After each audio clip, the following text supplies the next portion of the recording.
Assalamualaikum warahmatullahi wabarakatuh. Salam guru penggerak, tergerak, bergerak, menggerakkan. Perkenalkan, saya Asep Sunarto, calon guru penggerak Angkatan 8, Unit Kerja SMK Negeri 2 Cipunagara, Kabupaten Subang, Provinsi Jawa Barat. Pada kesempatan ini, saya akan menyampaikan koneksi antar materi, Modul 1.2. Pada pendidikan calon guru penggerak ini, saya dibimbing dan didampingi oleh Ibu Yuzelma, sebagai fasilitator, dan Bapak Aji Susanto, sebagai pengajar praktik. Pada koneksi antar materi Modul 1.2 ini, menggunakan model refleksi 4P, yaitu, peristiwa atau facts, perasaan atau feeling, pembelajaran atau finding, dan penerapan atau future.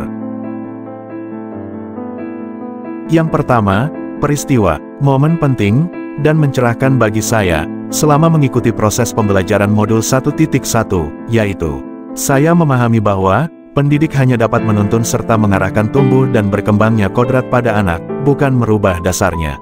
Kemudian, pembelajaran yang berpihak atau menghamba pada murid, yaitu, pembelajaran yang mengutamakan kepentingan murid dan pembelajaran yang sesuai kebutuhan murid. Selanjutnya, pembelajaran harus disesuaikan dengan perkembangan zaman, melalui pemanfaatan teknologi, tanpa meninggalkan nilai sosial budaya dan kearifan lokal. Kemudian, pembelajaran memiliki tujuan, untuk pencapaian dan tumbuh kembang siswa, baik dari ranah kognitif, psikomotorik, dan afektif, atau budi pekerti. Kemudian, momen penting dan mencerahkan bagi saya, selama mengikuti proses pembelajaran Modul 1.2. Pertama, memahami nilai dan peran yang harus dimiliki seorang guru penggerak, yaitu, berpihak pada murid, inovatif, mandiri, kolaboratif, dan reflektif. Kemudian, mampu menganalisa, nilai dan peran guru penggerak yang kuat dan dominan pada diri sendiri, berdasarkan pengalaman yang telah dilakukan. Selanjutnya, perlunya kolaborasi, dalam menyatukan nilai dan peran dari masing-masing individu, sebagai modal dan kekuatan untuk membentuk profil pelajar Pancasila pada siswa, dan untuk pengembangan institusi. Kaitan antara Modul 1.1 dan Modul 1.2. Pada Modul 1.1, saya mempelajari tentang filosofi Ki Hajar Dewantara, yang mengajarkan bahwa, tujuan pendidikan adalah menuntun. Hal ini berkaitan, dan selaras dengan Modul 1.2, yang menjelaskan bahwa, salah satu nilai guru penggerak adalah berpihak pada murid, dan peran guru penggerak adalah menjadi pemimpin pembelajaran.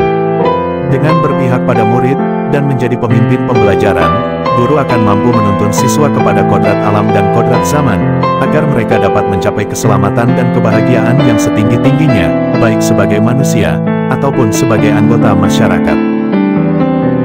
Yang kedua, perasaan. Saat momen terjadi, saya merasa bagaikan sebuah motor tua yang rusak, kotor dan tidak terpakai yang tersimpan di gudang. Proses pembelajaran pada guru penggerak, diibaratkan seorang kolektor, yang akan membersihkan, memperbaiki, dan menempatkan motor ini di tempat yang tepat, sehingga akan menambah kualitas dan menambah kebermanfaatan bagi pihak lain. Pendidikan guru penggerak, telah meningkatkan kompetensi saya sebagai pendidik, dalam menerapkan pembelajaran sesuai filosofi Ki Hajar Dewantara, dan menerapkan nilai, serta peran guru penggerak dalam memberikan pelayanan pada siswa dan pengembangan institusi. Ketiga, pembelajaran. Sebelum momen itu terjadi, saya berpikir bahwa, pembelajaran akan berhasil, apabila dilakukan di dalam kelas, dengan kondisi siswa yang duduk rapi, dan tertib, memperhatikan guru. Kemudian, pembelajaran dianggap tuntas, apabila siswa telah mencapai nilai KKM, pada ranah kognitif. Selanjutnya, pelayanan dan perlakuan dalam pembelajaran, dianggap sama, tanpa melihat karakter, potensi dan gaya belajar dari setiap siswa. Kemudian, keberhasilan pendidikan dan pengembangan institusi, ditentukan oleh atasan, sebagai pemegang kebijakan. Sekarang, saya berpikir bahwa, pembelajaran bisa diintegrasikan, dengan pemanfaatan lingkungan sosial budaya dan kearifan lokal, sehingga mendorong siswa lebih aktif, dan guru lebih sebagai fasilitator. Kemudian, pembelajaran memiliki tujuan pada pencapaian dan tumbuh kembang siswa, dari aspek psikomotorik dan afektif, atau budi pekerti, bukan hanya sebatas aspek kognitif, atau ketuntasan nilai KKM. Selanjutnya, pelayanan dalam pembelajaran, harus disesuaikan dengan kebutuhan, karakter, potensi, dan gaya belajar dari setiap siswa.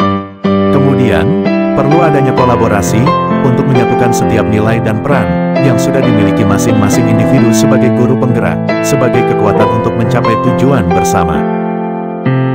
Keempat, penerapan rencana pengembangan diri yang akan saya lakukan, yaitu melaksanakan pembelajaran yang berpusat pada siswa dengan pemanfaatan teknologi dalam pembelajaran, serta penerapan pembelajaran yang berbasis lingkungan sosial budaya dan kearifan lokal. Kemudian, melakukan asesmen diagnostik untuk memperoleh gambaran kemampuan dan potensi awal siswa dan menerapkan pembelajaran yang sesuai kebutuhan siswa.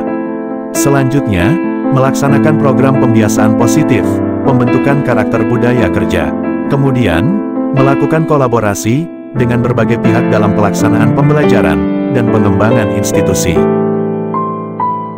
Demikianlah koneksi antar materi modul 1.2 yang bisa saya sampaikan. Terima kasih atas perhatiannya. Wassalamualaikum warahmatullahi wabarakatuh.